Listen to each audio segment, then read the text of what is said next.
مرحبا وكيفكم؟ معكم وردة محمد واهلا وسهلا فيكم بفيديو جديد. اليوم الفيديو ان شاء الله حيكون مذكرات حرفية لكن لجميع القبعات اللي اشتغلتها لما كنت مبتدئة، يعني اول ما بدأت اتعلم فن الكروشيه، وايضا لما صرت محترفة يعني خلال الكم سنة الماضية. فبدي حابة افرجيكم الفرق بين لما تشتغلي مثلا خاصة مشروع القبعات لما تكوني مبتدئة ولما تحترفي، كيف الغرز معك، كيف المقاسات تطلع معك، حتى الموديلات كيف بتصير معك ارتب بنوع الخيط اللي بتستخدميه، كيف بينطق شكل القبعة. فكل هالاشياء بتستفيدي منها من ناحية انه انتي لما تكوني مبتدئة فقط اصبري شوية، حياخد منك وقت لتمارسي هي الحرفة، لا تجربي عدد غرز، لا تجربي عدد موديلات، لا تجربي حتى عدد خيطان وسنارات مناسبة لهالخيطان حتى تتقني هي الحرفة. وممكن مستقبلا تفتحي مشروع مثلا بالنسبة للقبعات، تفتحي مشروع تبيعي فيها قبعات اللي بتشتغليها او تصير تنزلي كوليكشن خاص فيكي. ويلا خليني افرجيكي مشاريع القبعات اللي انا اشتغلتها. قبل ما ابدا بالفيديو لا تنسي تشتركي بالقناه بالضغط على زر الاشتراك اسفل هذا الفيديو وتفعلي جرس التنبيهات حتى توصلك فيديوهاتي اول باول. ويلا خلينا نبدا.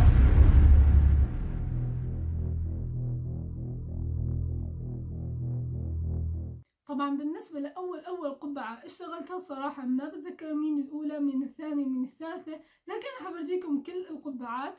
فخلينا نبدأ في هاي القبعة. مثل ما شايفين هاي ببداياتي يعني اشتغلتها، كان من فوق كلها غرز عواميد بلفة تزايد، بعدين كان أدوار بدون أي تزايد بغرزة الصدفة، وبالنهاية في هاي شريطة عريضة كانت عندي ثنيتها للمنتصف ودخلتها بين الغرز، سويت فيونكة مثل ما شايفين قدامكم. صراحة هاي القبعة حلوة، يعني بحس انه طالعة معي مرتبة يعني مثل ما شايفينها. بالنسبة للقبعة الثانية كنت على اساس حابة اساوي فكرة المرجان، يعني هيك مرت فترة اشوف افلام كرتون وكل هالاشياء لها علاقة بالمرجان والبحر وهيك اشياء، فشوفوا كيف سويتها. ها هي القبعة، طبعا على اللبس ما بتطلع حلوة كثير، بس مثل ما شايفين شوفوا معي الغرز. اولا شوفي هون الغرز كيف مستعملة انا سنارة ما مناسبة للخيط، فصار في كتير فراغات، هذا هو الغلط. مثل ما شايفين هي فكرة هاي القبعة كثير حلوة، طبعا اذا واحد محترف اشتغلها، بس انا كنت وقتها مبتدئة. بعد ما اشتغلتها كلياتها غرز عواميد بلفة عادي، تزايد عادي، وسويت الارتفاع وكل اشي تمام. اشتغلت على كل دور مثل ما شايفين، داير ما يدور كل دور، اول 1 2 3 4 5 6 7، تقريبا 7 ادوار. اشتغلت سلاسل فقط، اسوي سلاسل اغلق منزلقة، سلاسل اغلق منزلقة، على اساس تطلع هيك مثل فكرة المرجان. عرفتوا كيف؟ يعني هي كثير حلوة من كفكرة، بس ما اتقنت شغلها يعني. شايفة كيف؟ خليني افرجيكي مثلا قبعة بعد ما احترفت. شوفي مثلا اتقان الغرز، شوفي معي هاي الغرزة، هاي غرزة الشطرنج قبعة، طبعا انا شارحتها بالتفصيل على قناتي، اذا حاب طريقتها حترك فيها بصندوق الوصف. هاي القبعة شوفي الغرز كيف سنارة مناسبة للخيط، الغرز كلياتها مركبة على بعضها، ما في غرزة هيك ما في غرزة هيك، مثل ما شايفين ما في فراغات. اما طلعي هاي كيف الفراغات كتير مبينة وواضحة. تمام. مادام بدأت بهي القبعة مثل ما شايفين، هي القبعة بدأت بغرزة الشطرنج، هي كلها غرز أمامي وخلفي، عمود أمامي وخلفي تتزايدي. بعدين اشتغلت مثل ما شايفين كم دور، آخر دور سويت غرز عمود أمامية وغرز عمود خلفية مثل ريب، يعني مثل فكرة الريب حتى تكون مرتبة، وحطيت لها فراشة. هي فراشة سويتها كمان بالصوف. في وحدة نفسها سويتها، ها هي القبعة مثل ما شايفة، لكن الفرق انه ما سويت لها اخر دور الريبة، يعني طلعوا هاي شوية جاية مفتوحة هيك، اما هاي جاي شوي لتحت لانه الريبة شدتها. فهمني حبيت هيك اجرب يعني موديلين. تمام. بالنسبة لقبعة اشتغلتها ايضا لما كنت مبتدئة، هي القبعة بتجي فيها هذا الشكل، من قدام بيكون في مثل القبة. فصراحة ما بعرف انا هاي القبعة سويت منها كثير مرات عدتها يعني. اول وحدة هي هاي خيط كوتون جولد بلس، عشان هيك طالعة كبيرة وسميكة مثل ما شايفين. سويت لها من قدام هذا الشكل. طبعا هذا الخيط خفيف، ما بعرف ليش انا سويت فيه، بس وقتها كنت مبتدئة، فلما تلبسيها هي القبة ما بتوقف، بتنزل، عرفتوا كيف؟ لكن المهم الفكرة يعني انا كنت جالسة اتعلمها وقتها. بعدين كررتها كتير، خليني افرجيكم. هي استعملت خيط، هي لما سويتها كنت وقتها اتقنت تقريبا الكروشيه مثل ما شايفين، فطالعة معي الغرز ارتب ويعني هيك اهدى. حطيت لها وردة هون، وايضا من الطرف الثاني حتى لما تلبسيه يكون في هون وردة هون وردة، بيطلع هيك شكلها احلى. هو هذا الخيط هيك ملون. وعدتها كمان مرة، ما بعرف ليش علقت عليها، مثل ما شايفين سويت منها لون، هذا اللون صوف، هذا خيط صوف. سويتها هيك درجات لون برتقالي. وسويت وحدة ثانية. هذا الخيط طبعا استعملته فتلتين، هو الخيط مو هيك ملون لكن ارفع، انا استعملته على فتلتين سويتها. طبعا في كمان منها لكن ما عندي اياهم، صورتهم صور حاطلكم اياهم على الشاشة. في وحدة مثل ما شايفين قدامكم مدرجة درجات الرمادي والزهري والفوشي. في عندي وحدة ثانية اذا لقيت لكم صورتها هحطها كمان، درجات الاخضر والفوشي. فما بعرف يعني صراحة انا علقت على طريقتها، يمكن لانه سهلة جدا، كانت غرزة صدفة وبعدين فقط نمط بغرز الحشو حتى تصير معك هي الحركة بالقبعة، فيمكن عشان هيك كررتها كثير. بالنسبة للقبعة اللي بعدها، قبعة هي فكرة قبعات الشمس، بتكون دائرة ما تدور حوالي الراس. فوقتها كنت مبتدئة، يعني أنا لما سويتها استعملت خيط كثير رفيع مثل ما شايفين. هذا الخيط وقتها جبته من محل دايسو مثل ما شايفين. هاي هي القبعة. طبعا لما تلبسيها ما بتوقف، يعني مثل ما شايفة هي ما بتوقف، بتضل نازلة، لأنه الخيط طبعا مو مناسب. أو ممكن إذا حبيت تستعملي هيك خيط، فآخر إشي لازم تحطي سلك حتى توقف معاكي. لكن على كل غرزها مرتبة، يعني هي ما فيها شي الغرز، وأنا حاطلها فيونكة مثل ما شايفة. بالنسبة لنفس فكرة هي القبعة اللي بتكون داير ما تدور، سويت 3 من موديل طبعا ثاني بس نفس الفكرة مثل ما شايف قدامك. هذا الموديل طبعا هي بعد ما اتقنتها مثل ما شايفين. طبعا طريقتها شرحتها على قناتي.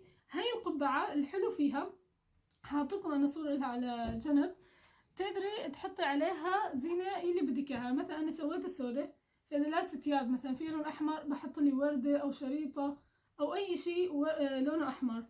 لبست اي شيء مثلا بنفسجي بحط وردة باللون البنفسجي مثل ما شايفة، عرفتي كيف؟ اي اشي تضيفي لها.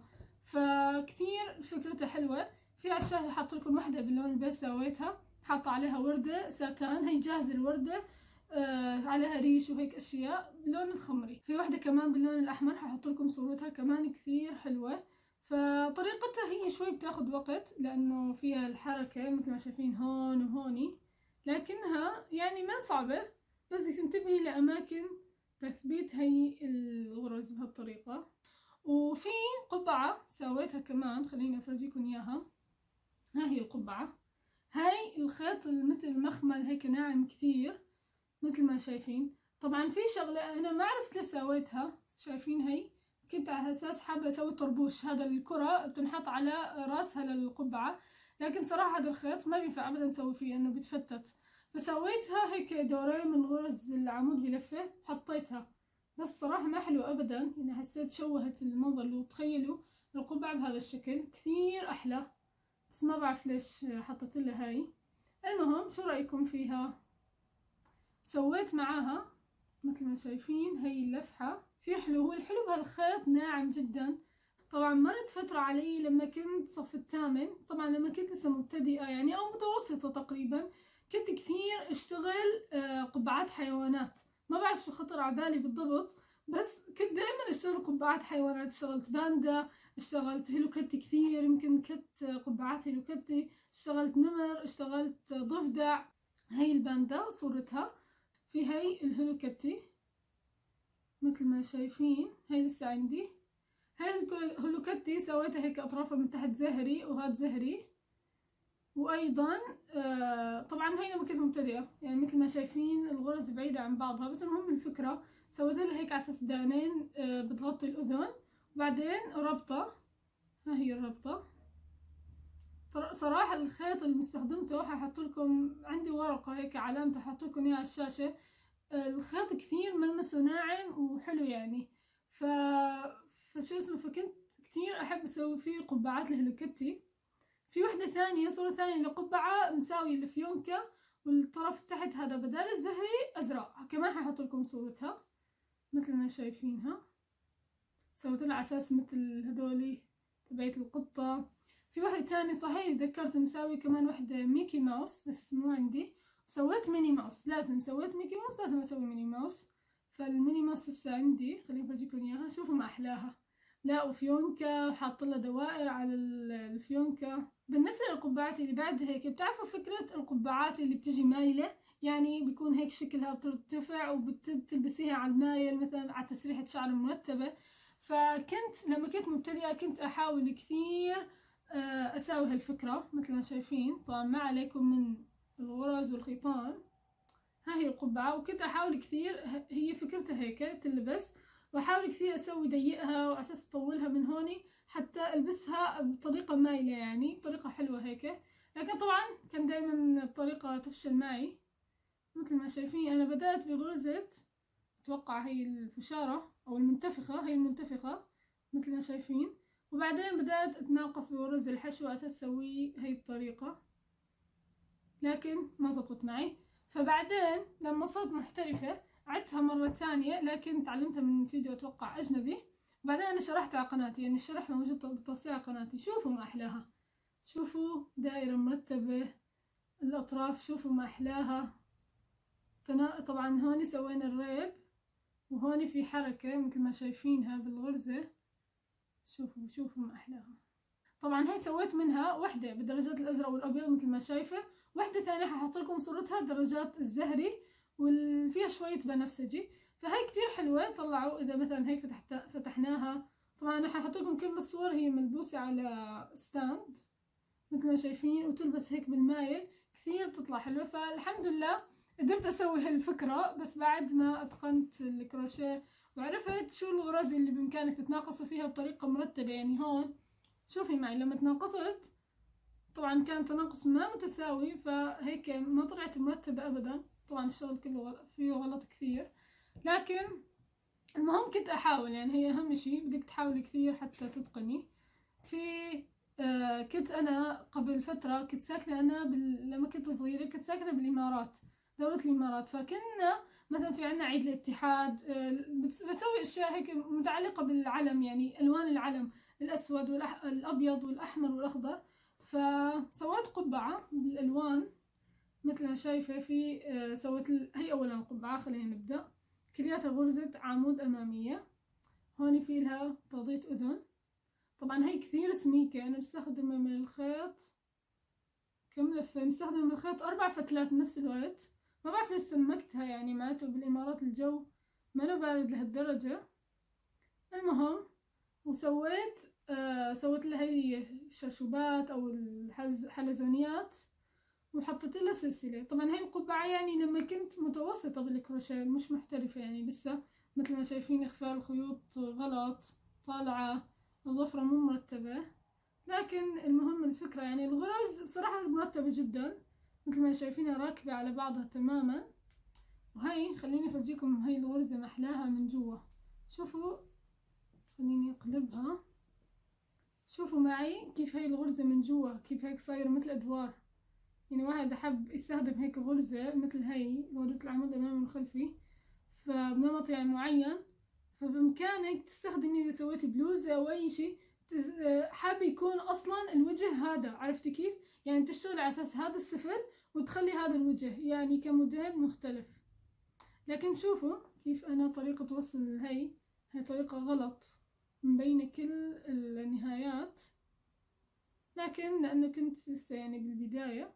بالنسبة لآخر قبعتين الحمد لله قربنا نخلص، بقينا قبعتين. قبعة خليني افرجيكم هي اول. هاي القبعة تعلمتها من قناة صراحة مو متذكرة اسمها، هحط لكم الاسم هون على الشاشة، مثل ما شايفين الغرزة صراحة أنا كثير عجبتني. لكن شو الغلط سويته بهي القبعة؟ إنه بالبداية بدأت بخيط رفيع، بعدين هوني هو الخيط رفيع بس أنا اشتغلته على دبل. كم دبل؟ خلينا نشوف. على 3 دبل، يعني هوني الخيط اشتغلته على دبل واحد، يعني خيط لحاله. هوني لفيت الخيط 3 مرات. فمثل ما شايفين هوني الخفيفة كثير، يعني ما بتشيل حتى وزن القبعة ولا بتشيل الكرة سويت نفس الخيط. كرة كتير تقيلة. ف مثل ما شايفين هي لو اشتغلت يمكن كل القبعة بنفس الخيط او دبلت هذا الخيط صار مقاسه او سمكه نفس هذا، فاتوقع بتطلع احلى. لانه مثل ما شايفين تحت انا رجعت نفس الخيط اللي فوق استخدمته تحت، لكن دبلته فطلع معي مرتب. عرفتوا كيف؟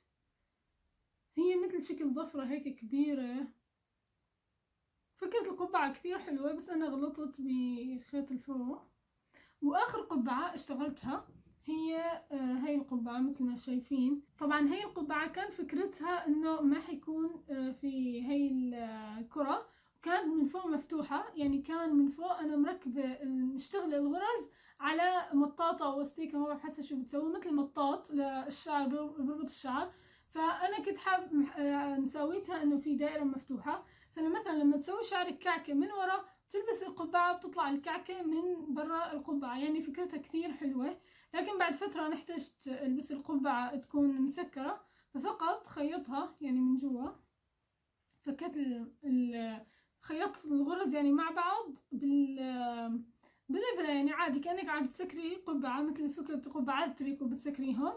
وبعدين سويت لها كرة سوداء وحطيتها عليها. شوفوا ما أحلاها بس القبعة. طريقة هاي القبعة شارحتها أيضا بالتفصيل بفيديو على قناتي. هي عبارة عن غرز حشو بتشتغليهم عرضيا، ما بتشتغلي القبعة هيك، لا بتشتغلي هيك غرز حشو بالفتلة الخلفية مثل ما شايفة.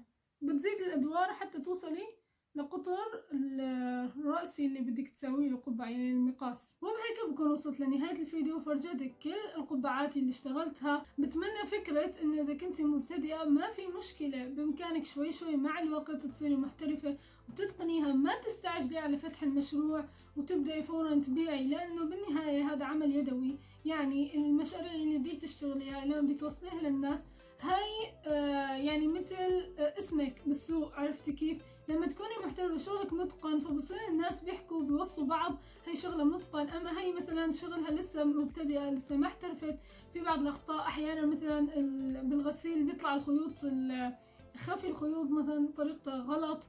فانا برأيي اصبري شوي، تدربي اكتر، مارسي اكتر هي الحرفة، وشوي شوي بتتقنيها وبتصيري محترفة وبصير عندك حتى تصميمات خاصة فيكي. فبتمنى الفيديو عجبكم، وان شاء الله في المستقبل هصور نفس فكرة هذا الفيديو لكن لبلايز لجواكيد لكنزات كل شيء، ملابس وكل شيء اشتغلتها. فيديو ثاني كل الحقائب اللي اشتغلتها يعني لما كنت مبتدئة او صرت محترفة، فمنه بتاخدي الهامات منه، بتعرفي الفرق لما تكوني مبتدئة ولما تحترفي بعدين لما بدك تفتحي مشروع لكل شغلة او لكل جزء بالكروشيه. فطبعا اكيد لا تنسي تشتركي بالقناه وتضغط على زر الاشتراك اسفل هذا الفيديو وتفعلي جرس التنبيهات حتى اول ما انزل فيديوهات يوصلك اشعار وتقدري تشوفي الفيديو. وبشوفكم بفيديو جديد ومع السلامه.